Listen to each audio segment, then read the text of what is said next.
Hello. So Duada, welcome everybody. Thank you for joining me again on a weekly, Udgoon weekly. So every Sunday at 3 p.m. Eastern time zone, because I am on the East Coast of the United States. And whatever time it may be for you, but on top of my head, I believe it is about 8 p.m. UK time. And I believe it is about 9 p.m. East African time or 10 p.m. East African time. So Duada, welcome. I've been thinking a lot, a lot of things have been happening this week, and I'm constantly, thinking, reading, writing, trying to learn more about the world that we share and that we both live in. And a lot of things have happened this week. One of the things that I've been thinking a lot about is the kind of duplicity or like the dual personality or identity that those of us who live abroad outside of the Somali territories hold. So I live in the United States, but I'm still very much connected to my motherland. And linguistically as well, because I've been doing a lot of research, a lot of reading, so that I could connect also with other Somali speakers. It presents at first quite a challenge for me to be able to navigate both of the identities that I hold and to have multiple conversations simultaneously. So this week in the United States, we've had a lot of things happening. And then in Somalia, we've had a lot of things happening too. And both of those things are important to me. And one affects me directly, right? Because I live in the United States. And the other one affects me indirectly because I care about what's happening in my motherland. And I'm connected to my motherland and to my people. So here I am. Last week, we had a conversation with a wonderful human rights advocate, Miss Mariam Sheikh. She's wonderful. We share a history of both, being from Garissa, although I'm not really from Garissa. I actually found myself there by accident. I told you guys a little bit about my Dakan Ali's story. I found myself there by accident. But wherever you go in the world and you spend time there, you connect with the people, you connect with the land, and they become part of your story. They become part of who you are. So I care a lot about Kenya as well, and I do consider it home, despite the issues that Kenya and Somalia have as neighbors, which is to be expected, right? Issues usually happen in proximity, right? It makes sense that Kenya and Somalia have agreements and disagreements because they're connected, and their affairs are also, political affairs are also connected. But it provides an interesting place for me in terms of where does my loyalty lie? Ultimately I'm Somali, but I care a lot about Kenya as well and love visiting Kenya. So the reason I bring up that duality is, again, because I said I'm connected to both places. Last week when I was speaking to Marian, I was asked, in the comments,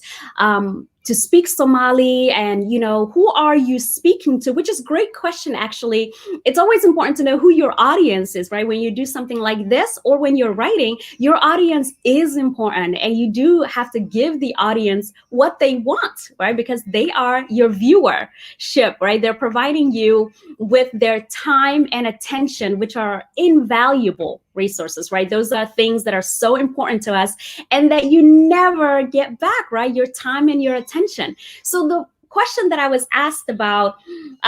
who are you speaking to and who are you speaking for, was a very valid question, and I've been thinking about it seriously. Today, I want to start the program by talking about the things that are affecting me here in the United States, the things that affecting me as a Black woman, as an immigrant woman, as a Muslim woman. All of these things that are affecting me in the United States, where I live, are important to me and are worthy of discussion to me. And then I will switch over to Somali around 3:30 to speak with someone that I really admire and who's doing a lot of work as well. Although she's also outside of the motherland territories, we still share that connection as Somalis. So the Somali Nima is really strong there. And being a Somali woman, both of us, we share a lot of similar struggles and similar outlooks on the kind of change that we would like to see in our community. So we'll switch over here a little bit. First thing, okay, well, Hanra, first, I guess I'll just welcome everybody. Everybody, thank you so much for being here. I appreciate you, Wallahi, that you're here with me. I appreciate that, you're giving me your time and your attention. And I just really appreciate that. And that's just something that, goes without saying. Somebody said my accent is a Kenyan one. It could be, right? I went to Kenya when I was about 14,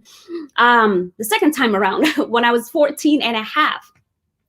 And at 14 years old, you're a teenager, you're an adolescent, you're trying to find who you are, where your place is in the world. And I found myself in Kenya at that point. So I was like, how can I fit in here? How can I learn the language? How can I make friends? How can I find where I belong in here? Which is a really important thing in our human development, right? So we're children, then we're adolescent, then we're adults. So the adolescent stage is the stage where we're trying to remove ourselves from our parents and their direction, and they're telling us who to be and what to be. And this is kind of like a rebellious stage, if you will. And my rebellion and my finding my identity here in an American society caused my parents to take me to Kenya to rehabilitate me to a Somali identity. But Kenya isn't Somalia. So in Kenya, I found a Kenyan identity and I learned the language, and Garissa became, part and parcel of who I am. And the people there, I'm connected to them. Although, Somalis, very much Qabilis tabannahay, so we function in kind of like a Qabil mentality. And a lot of times in my youth, my friends didn't let me know. But now that I'm an adult, I see how maybe someone like myself might not be as welcome because my clan typically doesn't live there. So these are the kind of complexities that we have in our Somali identity, right? So it's not just, oh, you're Somali ethnically, right? Then we have like Somali nationality, where people who aren't Somali ethnically are still Somali nationals. And that's a topic of conversation that I'm very interested in as well. In further exploring this Somali identity, it's very important to me. And I'm still in that place of finding my place in the world. And I don't think it ever ends, especially when you're out of your motherland, especially when you have a constant reminder that you're different and that you don't quite belong, and that your people don't have a history in the country that you now find yourself. You're always in that search of identity. So for me, as long as I'm living in the United States, it will probably be a discussion point for me. It will probably be something that I'm looking into, researching and connecting with other Somalis and figuring out like, hey guys, who are we now? It's different when you're with your people all the time. You just kind of like, you take that for granted, you take that for granted. You don't have to constantly think about, am I Somali enough, or am I American enough, or am I German enough, or am I Canadian enough, right? Even Somali Kenyans who are in Kenya find themselves in that area as well, where they have to argue and debate their Kenyanness to the Kenyan public, but also to the Somalis outside of Kenya. Challenge them to say, how dare you say you're Kenyan, right? So that issue of like discussion of like identity is really important to me, and will continue to inform, the things that I search for and the things that I read. But anyways, my biggest thing today to say about what is happening in the United States is that it's election season, and that there's just a lot of things going on. November 3rd is the election. If you're in Ohio, or if you're even in the United States, October 3rd is the last time you can register to vote. So make sure that you vote, because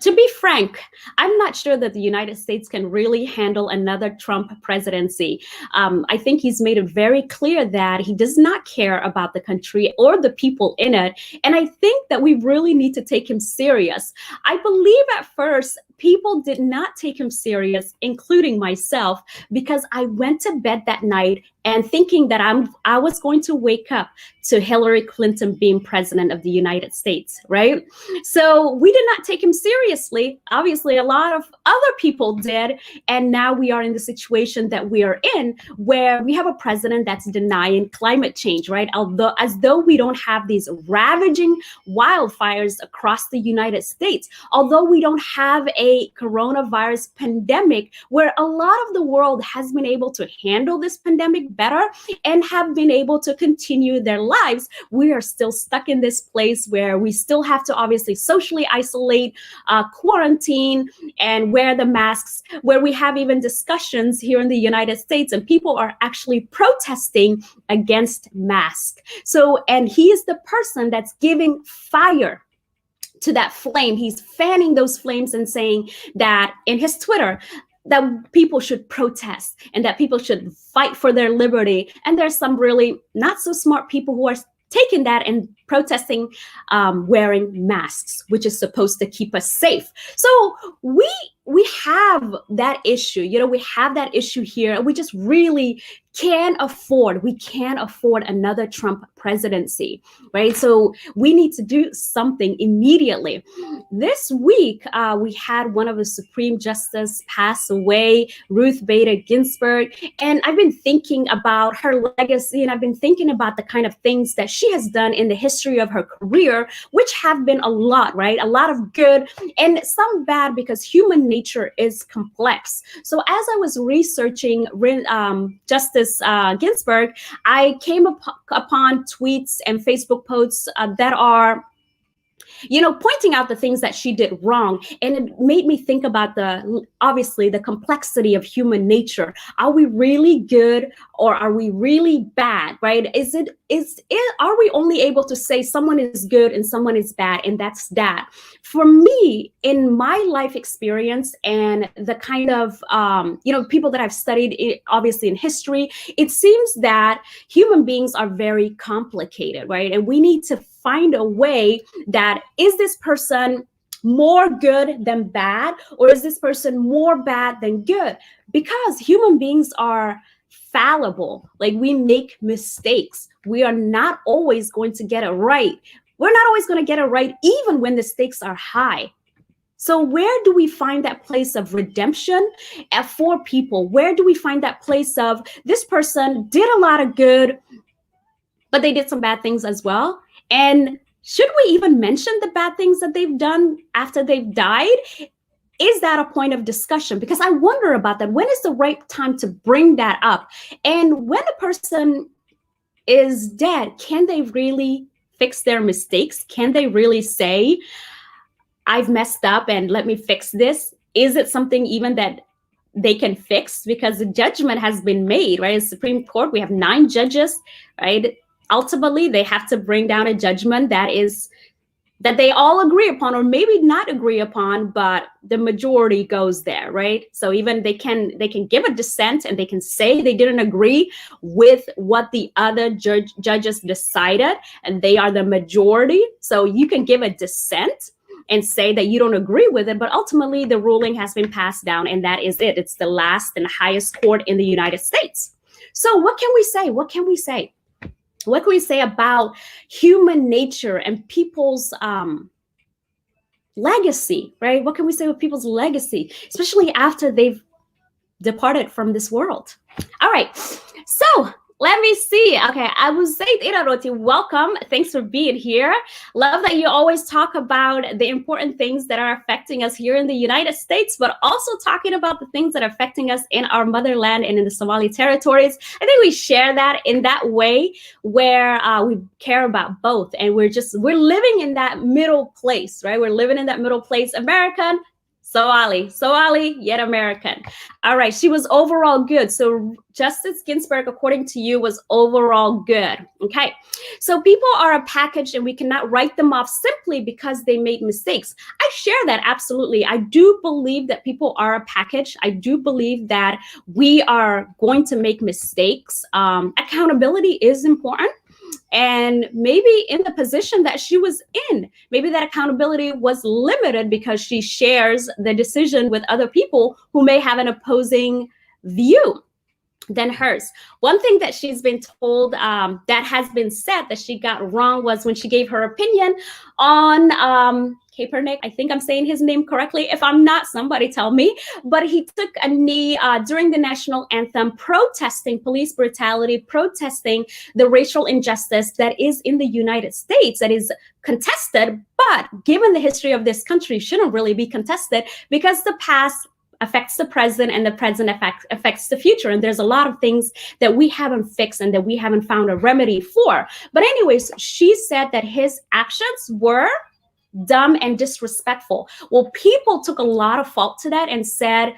that's disrespectful in itself. He is protesting police brutality. He is protesting the death of a lot of Black men and women now and historically in the United States. And for her to call that disrespectful was disrespectful. And people are saying that she's saying that Black lives are dumb and disrespectful. Now, sometimes we put words in somebody's mouth that they didn't really say. But sometimes you say something and it implies something. There's something that's also being said, albeit not verbally, right? There's also something that's being said that's not verbally being expressed, but it's in the overall message. Can we really say that? Is that a fair statement to make? That she basically more or less said that Black lives are dumb and disrespectful? I don't know. For me personally, I don't think I can say that about her, and I don't think I can make that judgment. And I think I can only say that she called his actions dumb and disrespectful because maybe she didn't see any value in them directly, but not so much of what he was protesting. What do you think? All right, Noel said humankind are very complicated, right? We are very complicated. Every time I try to understand human beings, I'm thrown off, you know? One other thing happens or I learn something else and I'm like back to the drawing board again. People are complicated. People are very complicated. You might disagree with things that I do and say. And that's okay, right? If it impacts you, obviously, you could tell me. If it doesn't impact you, I find that kind of overbearing and imposing. If somebody doesn't agree with something I do and they tell me about it, but it doesn't have any bearing on their lives, right? Which is something in terms of boundaries, really, I believe personally, in my opinion, as Somalis, we struggle with, right? We struggle with boundaries. You know, we feel like we have to give advice to everybody because we feel what they're doing is wrong. But it really has no overall bearing directly onto our lives. So there's that like happy space, right? And the kind of people that you can advise are obviously the people that are the closest to you, right? The people that you have a relationship with, the people that, you know, you have a rapport with, and you can say that to them. You know, I have a child. Like if I feel what he's doing is not quite right, as his parent, I'm in that position to say something about it now. When he's an adult, let's say he's a 30-year-old man, if he asks me for his opinion, then I will give it to him. But if he doesn't, I feel like at that point, that person is grown enough to make their own decisions. But we also I feel like socially, society-wise in our community, we haven't gotten to that point yet where, you know, parents let go of the umbilical cord. But maybe one day we will get to that. Speaking again of what is going on in the United States. So I've been reading, you know, and I'm worried about another 4 years of Trump. And I'm thinking about, oh my goodness, what are we going to do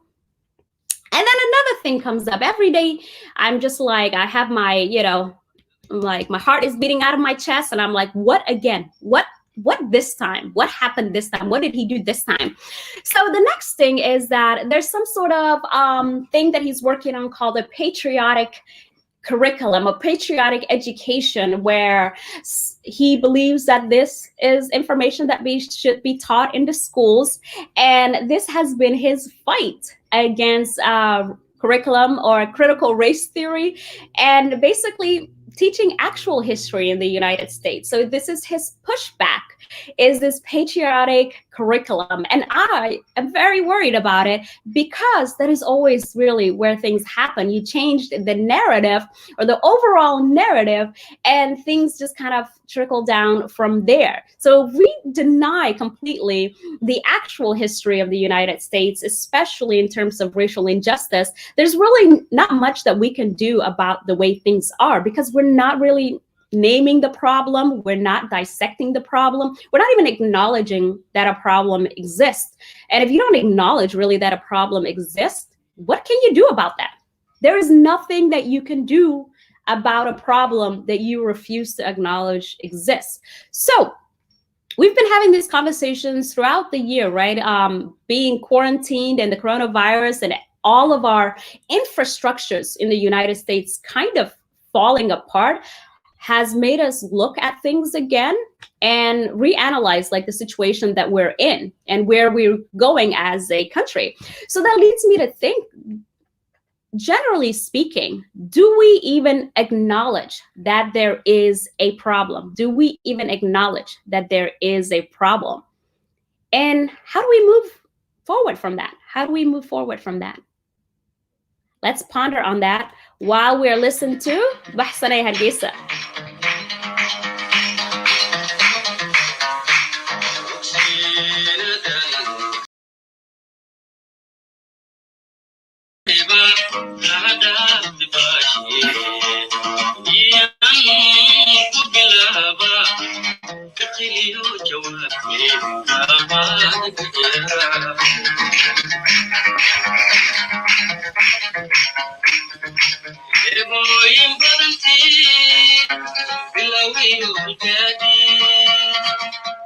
This is one of my favorite songs, and I think what Baraten, that I listen to a lot of Somali music, is music that, speaks to me, speaks to my soul. I've taught it to my students, and I shared a funny thing that one of my students said one time. He said, Miss Aliel, can you play that Islam music again? I never called it Islam music, but I thought it was funny that he referred it to that. He said, Miss Aliel, can you please play that Islam music again?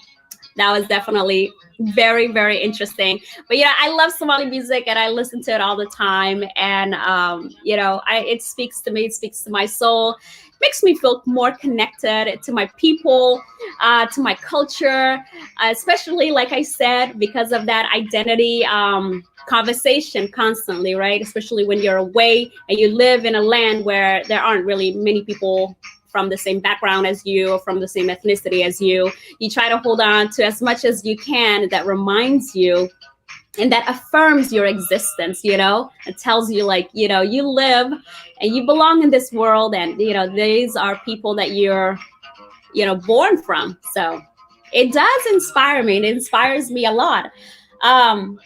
I love that. I love music and I love art as well. Definitely.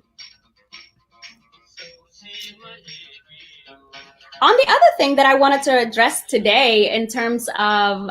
the other side of like Somali politics is that there has been a new PM. So Somalia has a new prime minister. And generally speaking, there has been a lot of like kind of positive attitude about it. A lot of people have said, he's a nice guy. I don't know. I haven't, read too many bad things about him. There's still that issue really of, this guy is like Swedish nationality. And there is that prevalence of the ruling party or the politicians often being from foreign countries outside of Somalia. And basically people like me who live outside of Somalia and who are then appointed, go back or are appointed to a specific position and, lead the people. And that always like makes me feel some type of way about it. On one end, I'm like, these people really, we didn't choose to be here. We were, we had to leave our country, right? So we were forced to live abroad. So what rights,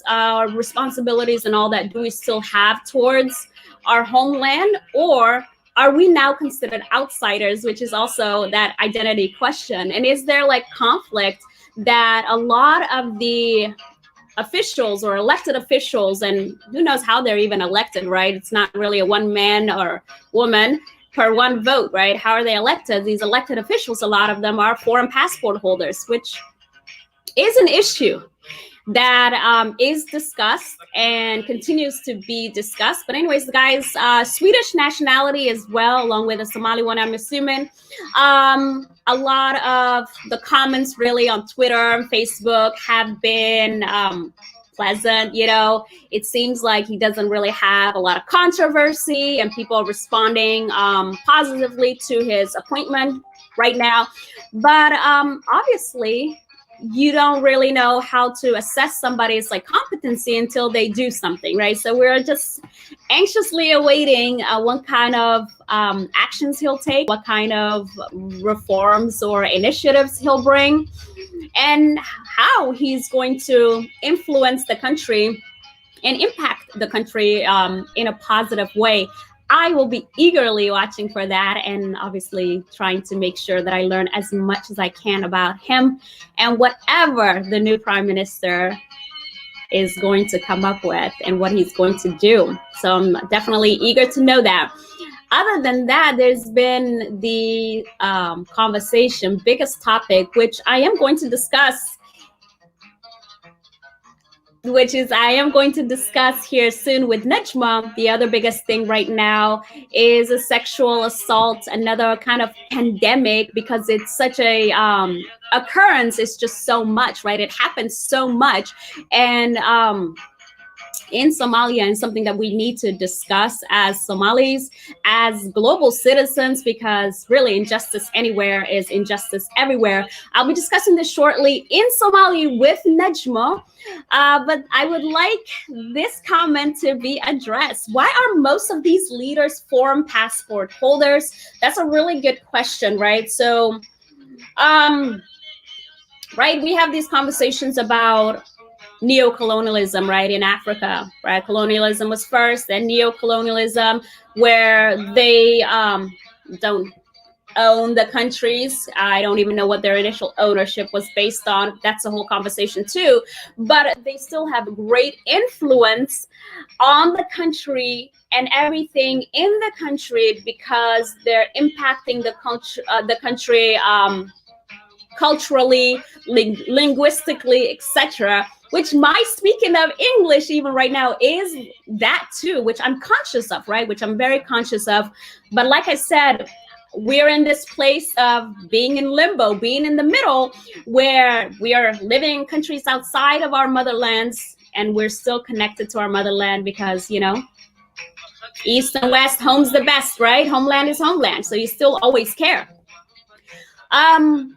But that is something, that is a conversation that's necessary. Why are these leaders foreign passport holders? Like, why are the locals not interested and not empowered to lead the countries, where lead the country that they grew up in, that they know intimately all of its problems, right? All of its problems. I believe really that local problems require local solutions, right? Why aren't a lot of the foreign passport holders working with or directly under the people that are the locals that are living there? I feel it's an extension of that white savior complex. And, I might get a lot of heat for this, right? But I feel like it's an extension where some of us in the West believe that we have the answers to Somalia's problems.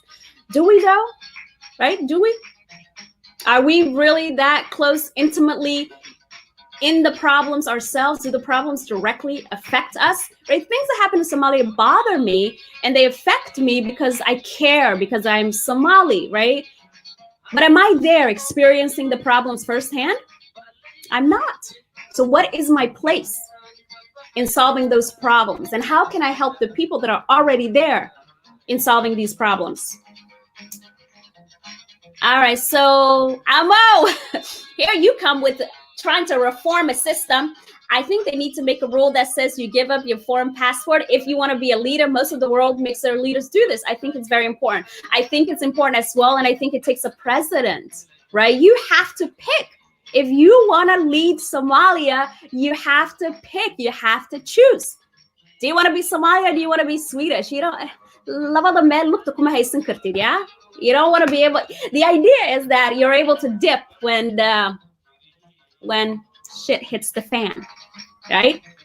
So are you really invested then? Are you truly a stakeholder? That is something that we're going to pick up the next time. I'm going to invite Najmo today. I'm really excited that Najmo is with me. Najmo, we're going to switch to Somali, guys, because Najmo yani waan ku sheekaysana waxaan dhahnay af Somali baan qaybtan interviewga ku suubinayna marka share with your friends. Please stay, you know, those of you who are Ingiriiska jecel wali xogaa Soomaaligana ka faa'iideysta, you know. Najmo abaya soo dhawow. I'm really happy inaad ila joogtid maanta. Waxaad tahay qof wanaagsan. Aad baan u daawadaa mid show. Aad baan u daawadaa waxyaalaha aad soo dhigtid meesha. Qof waxaad tahay karti badan, aqli badan, oo firfircooni badan. Marka maanta aniga waxay ii tahay farxad weyn inaad ila joogtid. Soo dhawow. Mahadsanid abaya. Horta first thank you for having me. Kumasantahay inta Udgoon show really igu axsantay. Waa ku faraxsana inaad asxaabta dhamaan meesha ka salaamaya barnaamijkeena ka soo qayb galo. Waa ku dhawaa maanta. Abay soo dhawow. Waxaan rabaa mid showga dadka waxaa laga yaabaa inay war badan ka haynin oo aad ay u daawanin. Waxaan rabaa xoogaa inaad nooga sheekaysid sidaad ku bilowday mid show, like fikradaada maxay ahayd markaad bilaaweysay, bal xoogaa nooga waran. Mid show 2014 bilaabay markaas ahayd markay Soomaalida social media ku soo badanaysay. Maxallahay social media maadaama fursado badan uu na siiyo siyaabo kala duwan isticmaali kan xiligaas waxa u malaysay in gabdhaha arrimaha bulshada ka hadla ay yaraayeenba oo maxallaha bulshada wacyigeliya hal gawar oo fabulous jira oo ka hadli jirta arrimaha bulshada xiligaas oo English ku hadli jirtane. So waxa isdhaa marka TV-yada idaacadaha Soomaalida fiiriyay kulligood odayaal baa taagan moogtahay. Marka waxa isdhahay maadaama dhalinyaradeen aan weligeena la siinin platform anaga hadda haysanaa maxallahay channelska inaan social media inaan abuuro meel dhalinyaro isugu imaan karto oo arrimaha bulshada iyo arrimaha dhalinyarada dhibaatooyinkaas looga hadli kara oo maxallahay dadka waaweyn siyaasadii dalkeena iyo dadka waaweyn isku mashquulsan dhalinyaradeen we still got issue-geen anaga dhexdeena moogtahay kan dalkeenan iyo dadkeenan waa gooni. Marka saas darteed waa in dhalinyaradeen lahaadaan meel codkooda ay ku gudbin karaan dhibaatada dhalinyarada looga hadli karo. Mid show saas ku bilaabay. aad baan u jeclaa walahi mid showgi waxyaalaha ka hadashid lama baqdid hadalka waxyaalo badan maxaa la yiraahdaa oo bulshada mararka qaarkood ay dhahaan waa ceeb mise ay damcaan inay si kale u sheegaan bas si toos u sheegtaa. marka aad baan u jeclahay topic-yaasha maxaa kamid aad ka hadashid adiga aad u jeceshahay aad rabtid inaad wax ka bedeshid. Actually like malihi hal topic oo kaliya oo ka hadlo wax dhinacyo kala duwan arrimo kala duwan oo ka hadle maxallahay gabdhaha dhankooda oo aniga saaid isaameynaysa because ana gabar Soomaaliyeed ana maxallahay dhibaatada dumarkeena Soomaaliyeed ay ku sugan yihiin ama ay la kulmaan qof haduu fahmi karo waa dumarkeena mogtahay. So arrimaha dumarka maxallahay dhibaatooyinka haysto dhan horta waa mid gooni oo saaid xoog u saara isla sidoo kale dhinaca dhalinyaranka mogtahay dan arrimihii dhalinyarada guud oo maxallahay dan dumar rag bay soo wada galaan idan gooniya iga daawanaysa. haddana waxaa qof dalkeedii maxallahay burbursan yahay dan dhibaatada dalkeedii meel iga taawanaysa oo siyaasadda dhankaas ka soo gala dhanka dumarka geeska ka soo gala dhanka dhalinyarada geeska ka soo gala sababtoo isku darsana waxaan aan wax hal shay aan focus u saari karin because dhibaatada meel walba iga taawanaysa. laakiin badanaa waxa xoog ku saara arrimaha dumarka iyo dhibaatooyinka gabdhaheena Soomaaliyeed haysta. waa aad baan u faraxsana markaad tiri like wax badan baad ka hadashaa because wax badan baa saameyn like noloshaada qof ahaan as qof Soomaali baa tahay gabar Soomaali baa tahay so waxyaalo badan baa jiro like saameyn noloshaada ku leh sida dhanka dhaqankeena siday u arkaan haweenka wax xogaa aad la kulantay saad u bilowday barnaamijkan bal iga waran sidee dadka ku soo dhaweeyeen maxay jiraan komediyaasho adiga oo badankooda lagu yiri maadaama haween baa tahay oo dadka barnaamij u soo dhigayso oo dadka wacyigelin ku suubinaysa maxaa jiro problema aad la kulantay so far marka bilaawaada dib kugu celiyo xilligaas saa kugu sheegay like dhalinyarada social media Soomaalida ku cusbeed markaas dhibaatooyin markaas aan la kulmi jiray waxa ahayd ka horta marka bilaa madaxa oo ii daboolna gadaala dhibaatooyinka la kulma ka sheegi doonaa ka dhibaatooyinka waa la kulma xad madaxa oo ii daboolna social media bilaawada waxa dumar tahay public ma ka hadli karta adoo naag ayaa tala ka dhageysanayo arrimaha Soomaaliya oo arrimo rag loogu talagalay adoo dumar ma ka hadli kartid 2014 ilaa 15 stage saasaan joogay caqabadaha dhanka social media against oo dumarnimo ina hadlaba la igu haysta moogtahay hadana dhanka family-ga caqabado kale ka jira because gabadhoodii oo ka hadlayso waxyaabo badan oo bulshada inay ka barato aan looga hadlin hadana maxaa gabadhi maxaa nooga dhacay arrinta balance maxaa meewaalada maskaxda looga galay because waxyaabo bulshada maxaa gabdhaha kale looga baranay ka hadlaysaa dan markay sanadihii soo gudbeen stoyer dan waa la fahmay inaan ka hadlayo wax muhiim ah dan anu madax qabanaadan soo gala dan waxa aad dagaalata lagu soo galaysiiyay oo maxalaaye arrimaha hadana waxa laakiin marka dambeysay dumarka social media ku soo badanaan caqabadaha way ka sii yaraanayaan marka moogtahay arkeen dumarka dhan la wada kacay dan marka hal qof kaliya meeshii taagan mati dan teamaatiin moogtahay dan maxaa dad badan oo markay inay dadka niijibiyaan jacal stoyer gadaale u laabana laakiin kow markay gabdhaha ku yaraan social media aniga xilligaas aan ku jira caqabadaha way badnaa caatintii aflagaadada iyo niijibinta maxaa waa si dheerad so uma joojinin marka ku saameynaysa yes waa ku saameynaysa psychology ahaan waa ku saameynaysa qof maxaa maalin walba adkaan kara ma jirtid marka qaar maskaxdaada way damqinaysaa laakiin waxaa fiican in ogaan kartid mental health-gaada meeshuu marooyo marka aragtid inuu ku saameynayso ma caawin kartid dad kale ilaa adiga nafsadaada caawisid moogtaada waa inaad samayn kartaa so 2016 waataan break hal sano ay ka qaatay oo 2017 soo laabtay so mar walba arko in caafimaadka maskaxdeeda actually saameyn yar ku yeelanayso mar walba gadaal ooga darka marka maxaa aflagaadadaas iyo caayadaas iyo niijibintaas caqabado waa tahay laakiin markaa ogtahay meesha u socoto iyo waxa kaaga yahay waxaa rabta inaad ka salgaarto markaa ogtahay dan waxaa ogaanaysaa in ay tahay waxaan caytintaan raada niijibinta un jaranjarada uga gudbi lahayd saa ogaanaysaa u socotid mogtahay markaa soo laad 2017 ilaa 18 waxaa fikirkaaga waska fiican laakiin naa qaawana tahay had stage waxa marona fikirka kumanaan rag ka fiican yihiin keep going marka stage sanadkan uu isbedelaysa because dadkii si ilbaxooyin dadkii maxaa hadda fahmoyn inay tahay dhibaato walba xal laga helo in laga hadli kara hadda ayayaashiina soo aamusnaayeen ani adiga sababta u marona moogta hadda laakiin ayada kasii soo dagaalami lahaan maanta ani aad caqabadahana ma haysteen so marka mistake ay sameeyeen ayayaasheenii qaladaad ka dhacay anagana dhaca marabo so waa inaan anaga noqonaa dadkii wixii aan hore looga baran bulshada ka hadli lahaa caqabadihii qaadan lahaa si gabadha adiga dhashay taa aniga dhali doona ama taa dhali doonta kuwaa sii dhaleenna maxaa u marin waxaa ani adiga maanta marwan marka hadal wax mar walba wuxuu keenaa xalka dhibka taagan waa iskaga dulqaataa والله wax fiican baad sheegtay I really appreciate waxaan kugu jeclaa waayo waxa maxaa la yiraahdaa marka tiri wax kasta jiro in laga hadli karo waay marka laga hadlo la tilmaamo waxay tahay ya solution markaas loo raadin kara xal loo raadin kara laakiin hadaaba laga hadli karinbo laba sheegi karinbo dhibka markaas sida solution looga hadlaya marka dhibka dhacana markaas waa la qaylini then waa la dami then waa la sii soconi dhibkana wuu sii soconaya the next time toogada kale markuu dhibka mar kala dhaco waxa dhib baa jiro haye maxaa jiro aad looma sheegi karo waa la qaracmi waxayna soo xasuusisaa dhibka haddan oo aad loo sheego hadda social media oo hadda kufsiga laga hadlaya badankan kufsiga haweenka laga hadlaya aad baan investigation ugu subinayay inaan ogaado waxaan macaaday dadka u ahayd ma wax cusub nagu soo biirmay miya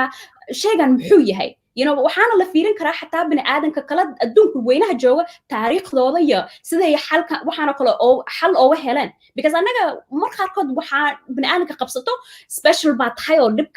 kale qof kale kuma dhicin adin le ku haysataa laakiin waxaan ognahay dadka badankood adduunka similar issues bay la kulmaan bulshada intay isbadbedelayso marka waxaan aad ka hadashid Najmoy siday dadka ku respond gareeyaan oo ma u malaynaysaa inuu xalka haddan issuega kufsiga ka socdo wadanka xal loo helayo ma u malaynaysaa mar dhow wadada xalkeeda waa taaganahay horta kufsiga dad badan waxay u haystaa inuu soo badano ani ilama ah inuu soo badano kufsiga kufsiga iyo dilalka hadda aragnana waa wax ka dhici jira dalkeena laakiin lagama hadli jirin saas darteed lama maqli jirin marka hore gabdhaha markii la kufsada waa in maxallaha iyada ceebteeda qarsataa ama haddii reerkeeda ogaadaan oo la dilayna ama maxallaha ay kufsadaan reerka dhan waa inay qariyaan because gabadha eeda dusha laga saari jira maxay xiligaas qabanaysa maxay sugaysa haddii wax la koday haddii kufsi ku dhaco iyada ceebta lahayd ninka kufsadana sharafuu magaalada ku maraayo oo qof ku dhigmeed oo caanayso afragaadadaysa ma jirin soo marka hadda bulshadii waxay bilowday inay ka hadasho wax markii laga hadlan dhagahaday ku babataa markay ku babataan halkeeda raadinaysaa moogta soo dadkii hadda waxay ku dhiiranooyin inay ka hadlaan hooyada gabadheeda la kufsado ama abiis gabadhiisa la kufsado hadda wuxuu ku dhiiranoyaa inuu xaquuqdeeda u raadiyo halkuu marka hore dhihi jira aamus yaanana ceebteena la faafinine gabadha maxale ama ninka kufsadaha lagu daro oo ceebtaas ha loo qariyo ama aan la aamusno oo aan ceebaheena magaalada meelaha laga maqlin ahaan jirtay marka hadda horta hadalkeeda yaa bilowday rajo fiican in siinaysaa inuu isbedelka imaanayo labo maxaa marka hore social media ma jiri jirin TV idaacada bas jiri jirin nimana iska lahaa TVdaas idaacadaas ma jirto maan TV idaacad ani aan ka warqabay gabar owner ka tahay ma jirto soo raggaas marka meesha lacag ka soo horta ani adiga marka meesha lacag ka soo gashay qofkii lacag sii unba warkooda sii deynayaan mogta ama xayeysiin ama siyaasi ahaade laakiin gabar kufsan warkeeda ay sii deeyaan maxaa ka soo galaya waa marka exactly marka dumarka Soomaaliyeed codkooda meel ay ku gudbiyaan ma heli jirin isla sidoo kale dhibaatada lagama hadli jirin because gaar walba hadii la kufsado ina ida caabaysanta isku aragtid marka hadda lawadii aan helnay oo inay bulshadani ka hadli karto meel ay ku soo gudbin karto ee heestaan oo maanta aysan u baahnayn in nin raadiis ama TVs bariday dhibkayga ii sii aysan u baahnayn ayda telefonkeeda intay qabsata dhibkeeda ka hadli karto soo lawadaas maanta horta fududeeyay ina waxaan maqalno laakiin wax cusub oo soo kordhay ma aha waa wax jiri dhici jira ilaa haddana dhacoon berina dhacaayaan labadeena aan wada ogna laakiin xalka waa sidee waa marka su'aashaada hadaa usoo laabtanta xalka muxuu noqonayaa marka inaani adiga maanta social media kaga hadal mise xalka wuxuu noqonayaa inaa markii wixii ay dhacaan wadnaha uu xanuuno oo maxalla ay soo amrugoono maalinta xigtana iska aamusno haddana markay gabadha dhacdaan sida usoo baraarugno xalka muxuu yahay marka su'aal aniga naftirkeyga jawaabteeda raadin oo mogtahay xalka muxuu yahay ma in maalin walba emotion ama cadiifad uun intaana qaado maalintaasna xanaaqsanahay maalinta kale ka soconayn had gabadha ugu dambayso muqdisho lagu kufsado gabar kale oo yar ka dambaysay su'aasha waxa marka yaa ku xiga walaashiga ku xigta ma in adeertaha ku xigta ma hooyadaha ku xigta ma iyada maxalla gabadha abtiga ama ugu utama ku xigta tama ogaan karno laakiin xalka waa maxay waa marka ani adiga dadka baraarujin karnaa maxalla waxyaabo badan dadka dhagahooda maxalla ama qof awood kula Soomaaliya inuuna dhageystaan laga yaabo ani awooddaas aan leeno ana dadka dhagahooda aan ku gaarno mogta isbedelka sameyn kara inaan bulshada wacyi gelino laakiin isbedel haddii noqoto ani waxa isla dhowr shay ama joojin kara waa fikirkeyga moogta dadka la daawano hadaa fikir ka duwan heesaane ama ka fiican waa nala sheegi kartaan because waxa aniga iga maqan idinkooda ku jira moogta absolutely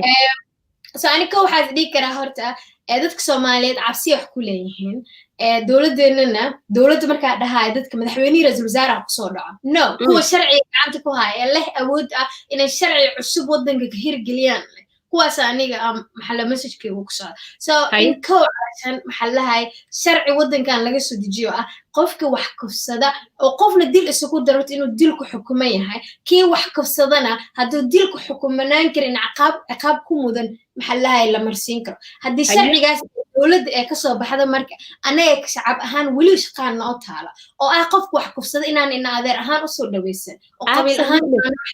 aanu u difaacin dowladda sharcigaas ka hirgeliso waa in dadka shacabka iyagana ay dhahaan war nin wax kufsada walaal iima aha because beri gabadha kufsanaya qabiilna kuma soo deynaya so marka labadaas haddaan kasoo baxno midda labaad oo islaa waxay tahay in xalkeeda way ahaan kartaa in iskuullada wiilasha macallimiinta ay kaga wacyigeliyaan wiilasha yaryar iskuullada dhigtaan in lagala wacyigeliyo kufsiga dhibaatada iyaga shakhsiyan u geysanaya iyo dhibaatada gabdhaha u geysanaya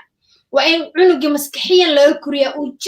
baaditaama madaxa soo qaado uu ogyahaba dhibaatada kufsiga ee leedahay iyo wuxuu geysan karo cilmi ahaan maskaxdiisa la dhiso iyo sidoo kale waxay ila tahay isla iskuulka in gabdhaha iyagana la siiyo xiisado isku difaacaan hadduu qof soo weeraro tababaro isku difaaci karaan maxaa la sheeg self defense in glassman iskuulka lagu soo daro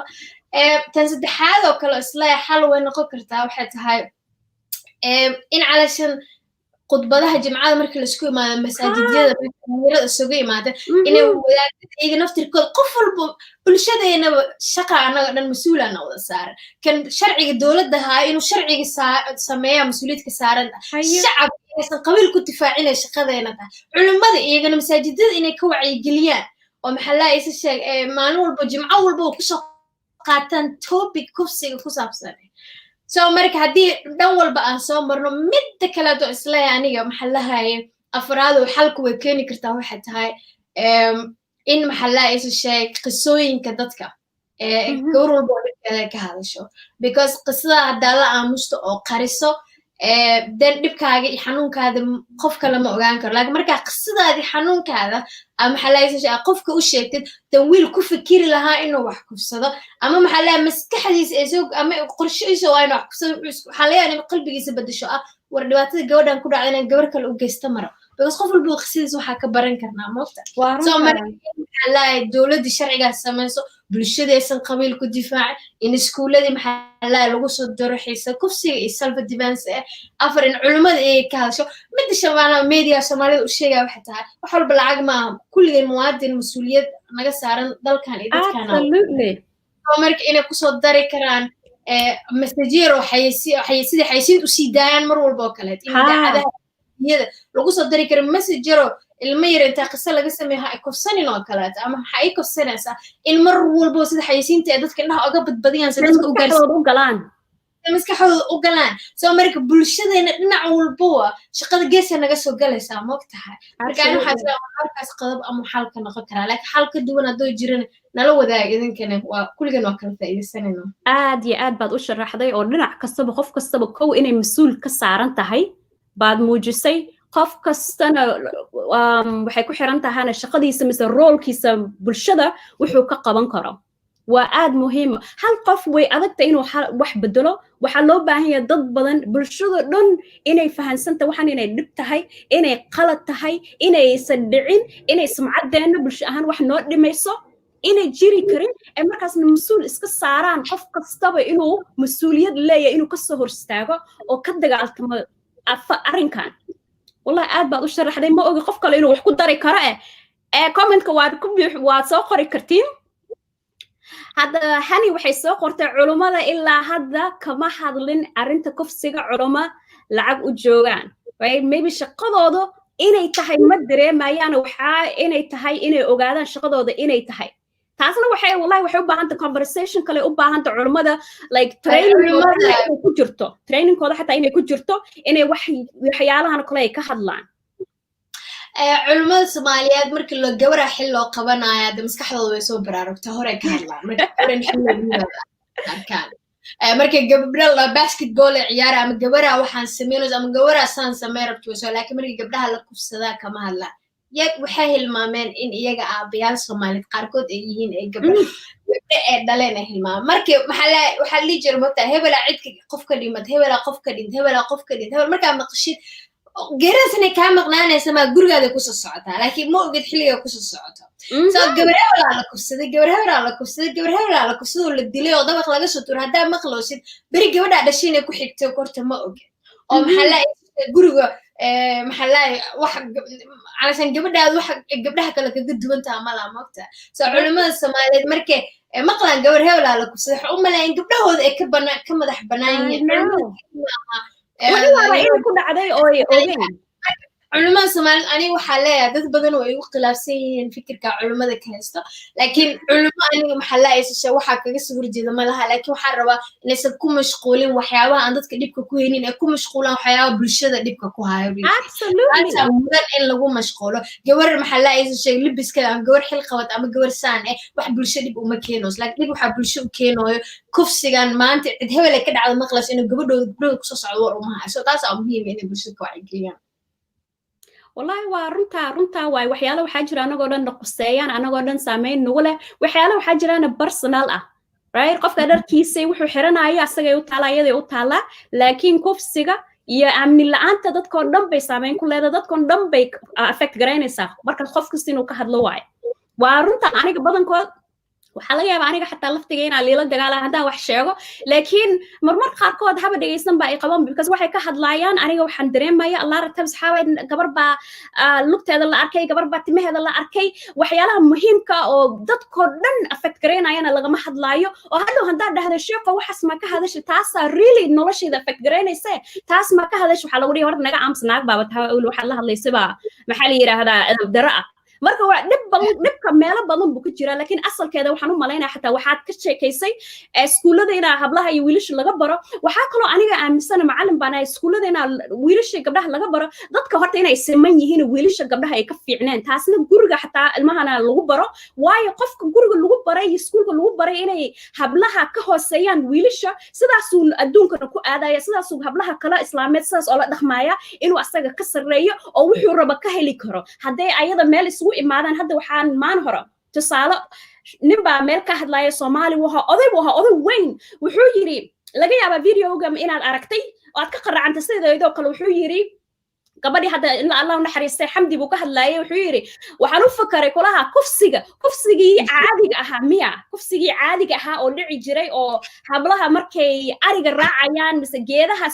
soo goranayaan la kufsan jiray miya maya kan waxa waaye gabadha ayada hotelka nimankan ugu tagtay oo ayada maxaa la raadsatay kufsigan taas waxaan ka dareemayaa aniga odaygan inuu kufsiga caadi u tahay oo wax weyn ay la tahay wuxuu yiri kufsiga caadiga ahaa oo aan garanayne marka taas waxa iga muuqata kufsiga wax dib weyn inay bulshada Soomaalida koow ka ahaan koowna waxa iga fikirka la inuu weliga dhici jiro horta kufsi inuu dhici jiro weligiis waa la og yahay oo like kufsi loo aqaanin hadee oona xumaan loo aqaanin oo loo aqaanin wax xun ay tahay dhacdo oo bulshadeena normal ka ah maxaa uga qaylinayna kan waay sheekada ما أركي فيديوز ده أركي لها ما ما كوسو ديرا يا صاحبي كوسو ديرا لكن تاس أنا وحن كوف فكرتي وحن يصير مركا وحن أرين جرت أو دعنا وياه لما مسوا قاعد يجري إنه وحن تهيا وحي نورمال وياهن بالير وحن وياه وحي دتك هرت أوقات دقال تمايان إلا يهن ودقن قالوا إنهم كهر استغنى waayo because waxaan ka dhiganay dhaqan normal ah haday gabadha ku dhacdana ayadoo nin la kulantay hotel mise meel kastaba ayada raadsatay oo waxaan horta kow dib ma ahayn dib ay ayada raadsatan waayana labo xuyiri maxaa loo kufsanaynin oo loo dilaynin aniga kumaba focus garan karibo qof baa meel isugu imaaday I don't care about that taas aniga ima qosaysa laakiin mar hadduu kufsi iyo dil imaaday taas way qosaysaa qof baa dhintay qof baa la kufsay qof baa dhintay taas way qosaysaa laakiin adeerka sheekadu wuxuu ka bilaabay ayada raadsatay kufsiga nimanka ayada saaxiib leen marka aniga fikradayda waxaan iri fikradan oo kala bulshadeena ka buuxdo oo kow dhibkan u arkaynin kufsi labana gabadha haday nin la kulanto meel private ah inay istaahisho kufsiga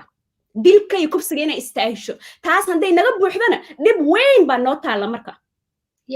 because marko waa la fududeysta maagta marko baadiyaha di gabadha iyadoo ari joogta la iska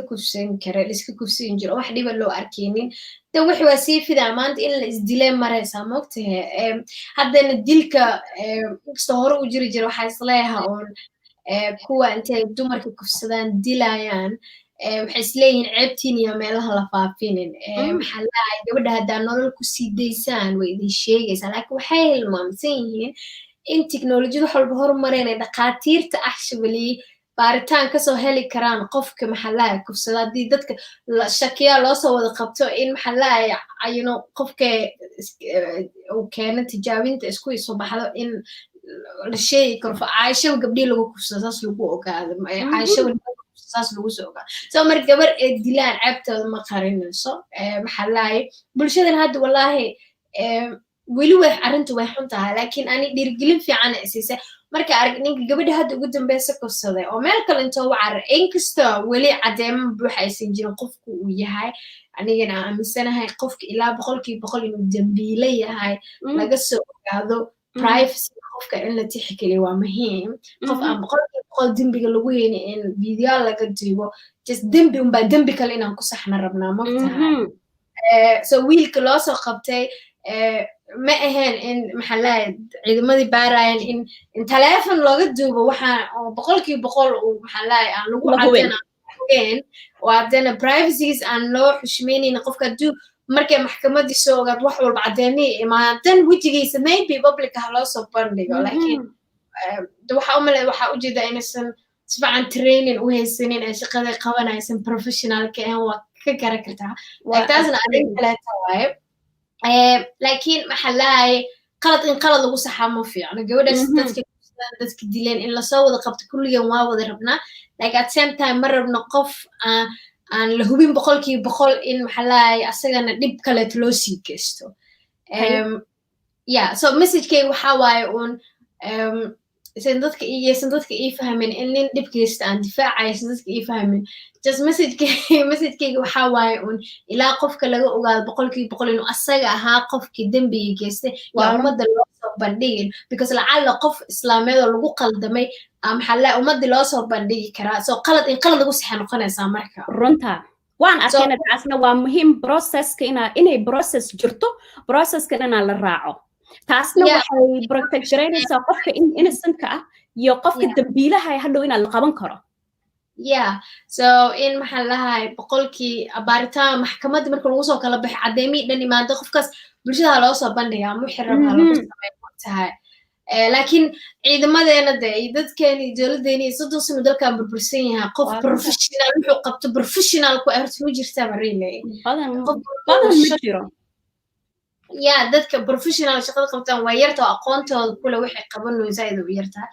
laakiin maxaa lahaye waa uun dhib bulshadan ka dhex taagan oo xalkiisa really ani kama soo hadlin xamdi actually ilaa u naxariista social media ayaantan break ka qaadanaya ka maqnaay mar walbane mental healthigayga ka muhiimsan actually waxaa qabto dad kale ma caawin kari hadduu mental healthigay u dhibaato iga haysato 2016 saa sameey unba hadda sameynaaye laakiin hadda taas wada baxsanayaan waxaa un break ka qaadanaya inaan ka hadla arrimaha bulshada waayo waxaa arkay inaan saameyn igu yeelanayso waayo waxaa kasoo hadlay keliya ma aha dadka qisooyinkooda iisoo diraayo masajada luuqa igu soo diraayo waxaas dhan markaa akhrisid de marka emotional inay ku taawanoyna aragtid you need help so marka saas darteeda ilaa adiga July dhamaadkeeda mas August wixii ka dambeeyay social media waxaa soo postgrena laakiin arrimo bulsho ma ka hadleen actually caawa ay ku horeysay waa ku mahadsantahay Najmo I really appreciate it waxaana aad maxalli u faraxsan inaa ka hadlaysid mental